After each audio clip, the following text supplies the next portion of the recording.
Hey everybody, and welcome back to the channel. This is Shaka from Shaka Reacts, and today we've got another music teacher reaction and analysis video for you. Specifically, we're going to be looking at a viewer donation request of a bit of a unique performance, a little outside of what our normal realm would be, guys. This is a performance of Tim Minchin and his Darkside awesome version. I'm super excited just to see just how awesome this is, guys. Let's get into it.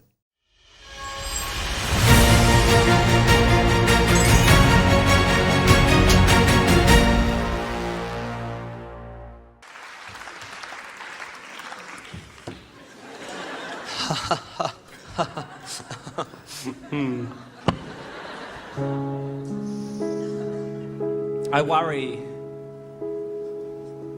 that because a lot of my songs are stupid, that people are going to leave my show thinking I lack depth. You know, that I'm not a tortured, brooding,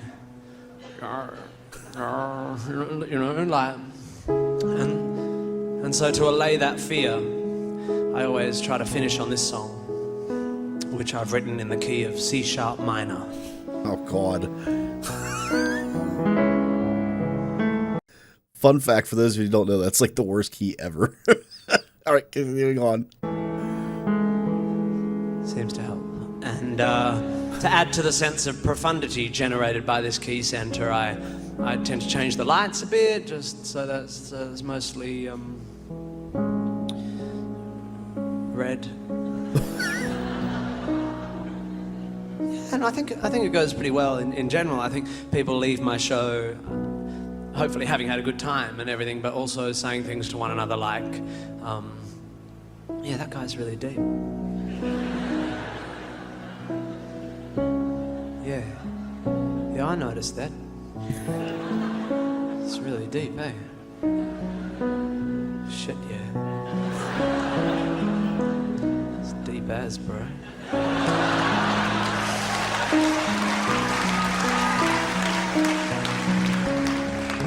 So, yeah, this is a song called Darkside.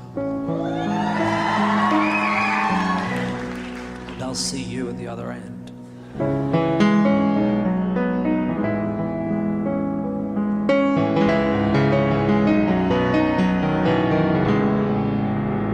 Okay, so he's got some chops. I can have a dark side if you want me to. I can have a dark side. I can develop my brooding potential if pain's what you want in an act.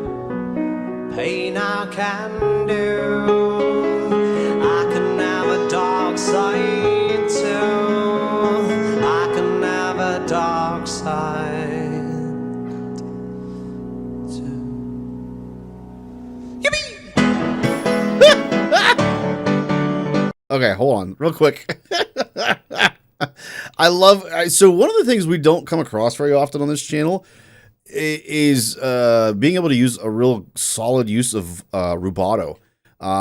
So rubato, for those of you who don't know, is whenever you have kind of a slight change in tempo. It's not something as drastic as like a rallentando, for instance, where it's a prolonged slowdown of a section of a song, but it's maybe just hanging on to one note a little bit longer than what the tempo might normally allow.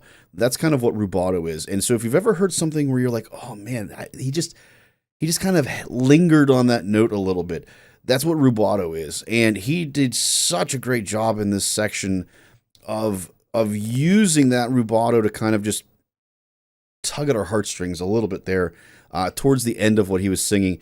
The other thing that I thought was interesting, his vowel shaping, it adds a little bit of unease, I guess, but he then eases up on it. So he starts out with a fairly nasally sound on a lot of his syllables, do, and then he drops it to more of a warmer sound. New, same thing, new. He does that to kind of feel harsh at first and then resolve you throughout the melodic line. It's It's pretty cool. It's almost like a reverse vibrato. So a lot of times with a vibrato, you start very clean, add some vibrato, and then end very clean, just to give you a little bit of, change in texture, so to speak, on a prolonged note. And he's using the vowel shape to kind of give you some texture, if you will, in the sound there, as opposed to using vibrato. It was really cool. We're going to go back just a little bit here so that we can hear, again, that rubato that I referred to earlier, and you can kind of hear some of the vowel shaping that he's doing to kind of add contrast to his notes. Really, really cool. Brooding potential of plane's what you want in an act. Pain I can do. Right there's some rubato. I can have a dark side too. I can have a dark side too. Yippee!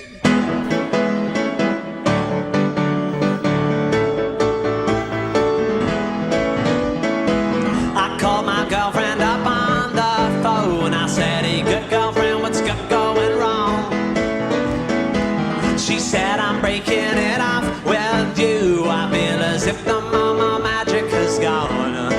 I said, hey baby, what you talking about? I thought that everything was just fine. She said, that's exactly the point. I just get so annoyed how you're so happy all the time. I need somebody deeper than you. Someone with a little third dimension. I said, well, I can have a dark side if you want me to. I can have a dark side.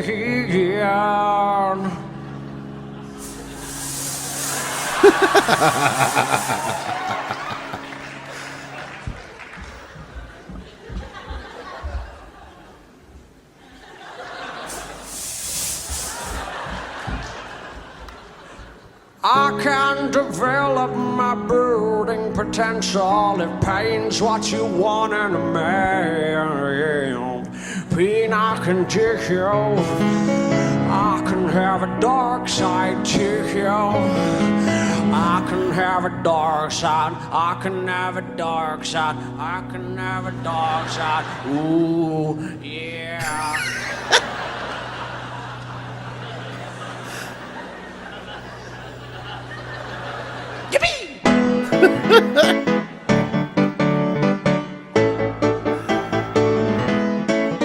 He can play, man. He's got some real chops. Okay, there's the jazz, yeah. Oh yeah, offbeat, wicked.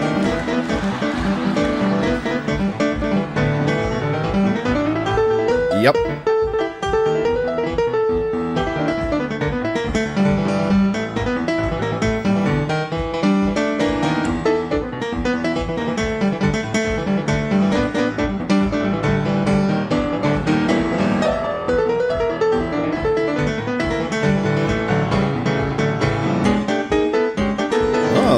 Interesting there.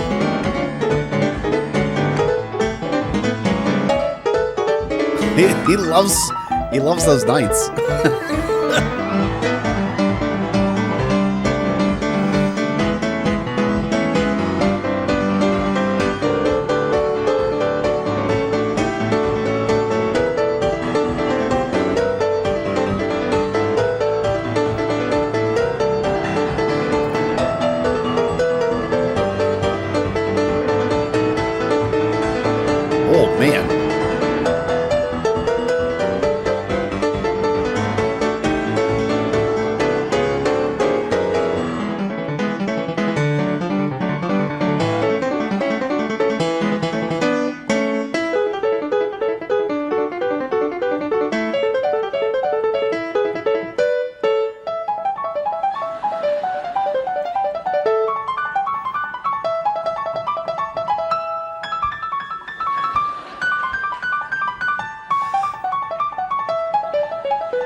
How's his hand not cramping yet?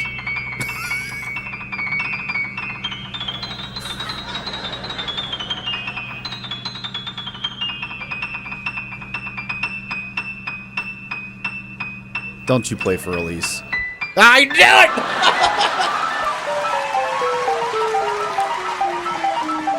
Ah!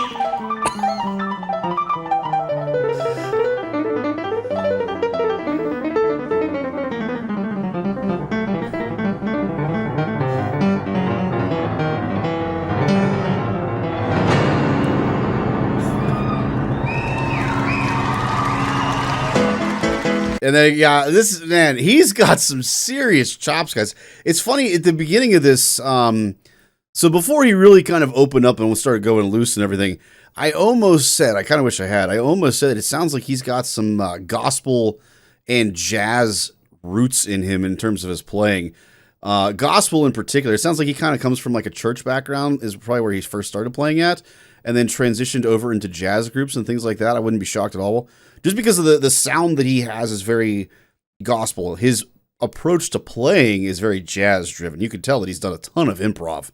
But man, I really would be intrigued. Let me know in the comments, guys, if any of you are big fans of Tim Minchin here and know about his background and stuff. I'm pretty confident he comes from a jazz background, but let me know if he does, and if he's played gospel stuff before. It sounds like that's kind of his vibe, or at least that's what I'm getting at least. So, man, just his playing skills are off the charts, guys. He's very, very, very good. We're going to rewind just a hair, and we're going to keep going here.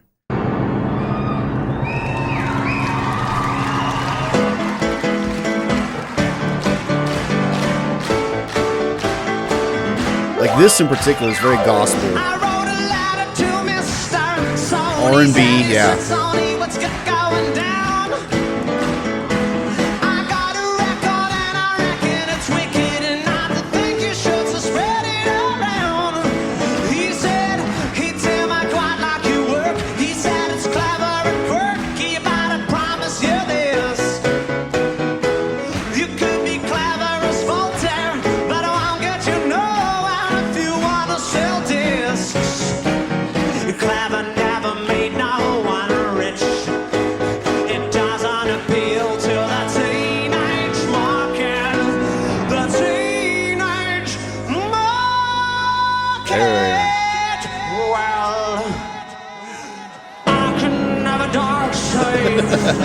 If you want me to, I can have a dark side. I can reveal my tortured internals. If pain's what you want in an act, pain I can do. I can have a dark side too. I can have a dark side too. Jeremy is spooky.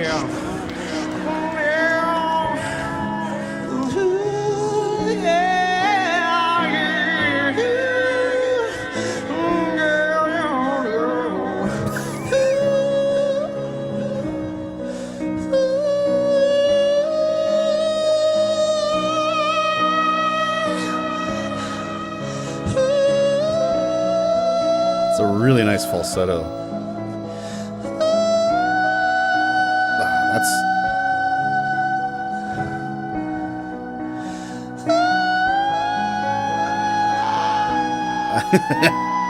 Oh.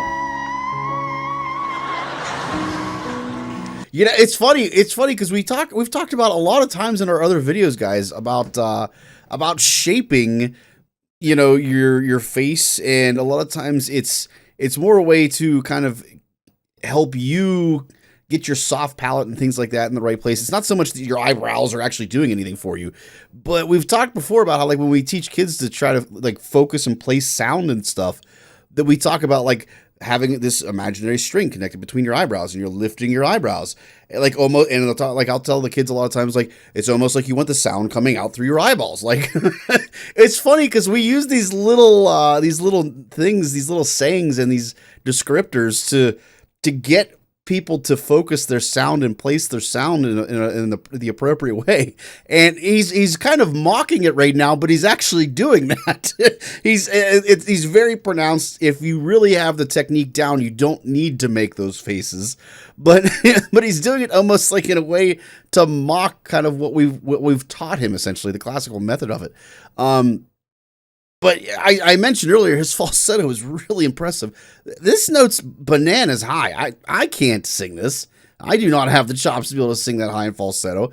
Even in my heyday, I could not have done that. This guy's got an incredible falsetto on him. I love the crack.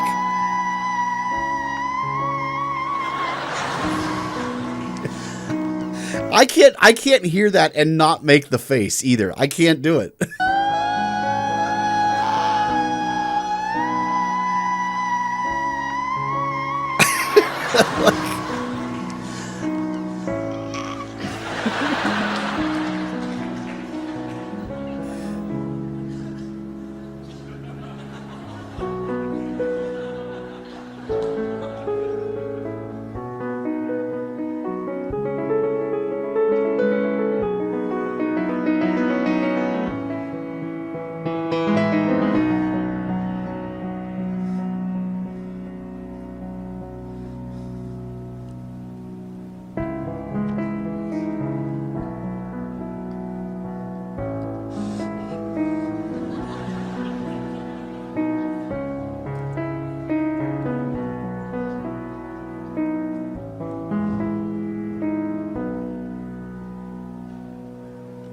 Daddy never came to my ball games.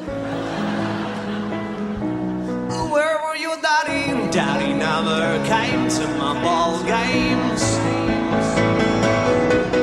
He never loved me. Daddy never came to my ball game. Daddy never came to my ball game. Daddy never came to my ball games. Daddy never came to my ball games. Daddy never came.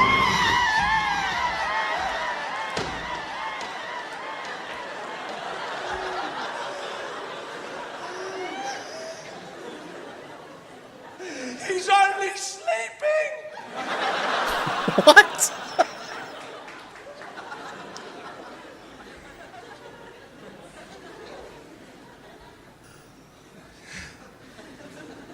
He's gonna play standing up now. I'm Darkside. You want me to? You want me to? Yeah, I can have a dark side if you want me to. I can have a dark side too. Fuck you. I can have a dark side if you want me to. If you want me to. Yeah, I can have a dark side if you want me to. Right.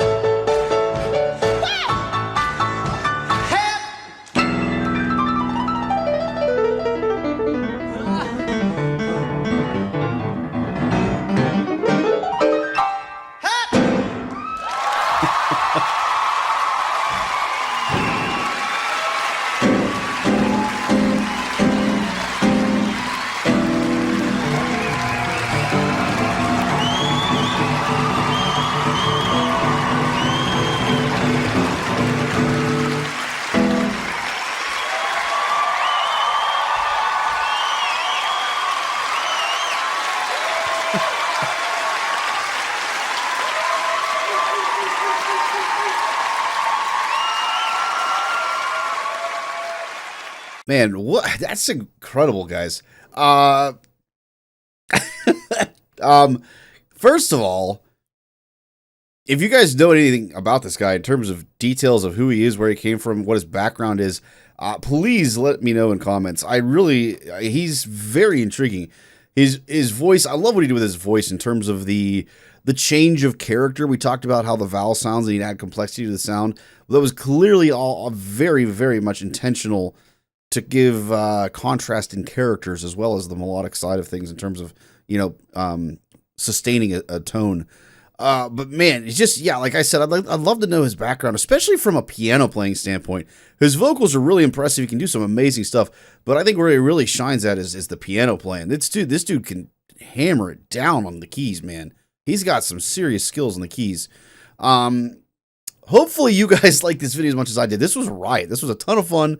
It was amazing to listen to. I think the highlight probably for me was the Fur-Elise moment. I'm not going to lie. I was like, oh, he's going to play it. He's going to play it. Sure enough, he did, guys. He did. Oh, but let me know in the comments, what was your highlight of this, guys? There were so many cool parts of this. I'd really love to know what your favorite part of this was, because there was so much amazing stuff that happened through this. Let me know in the comments down below, guys. If you guys liked today's video, also, though, make sure you guys like, and more importantly, subscribe and turn on notifications so you guys don't miss any other reaction videos that we've got here, folks. Last but not least, if you want to continue your journey down that music rabbit hole, everybody, make sure you check out the next video.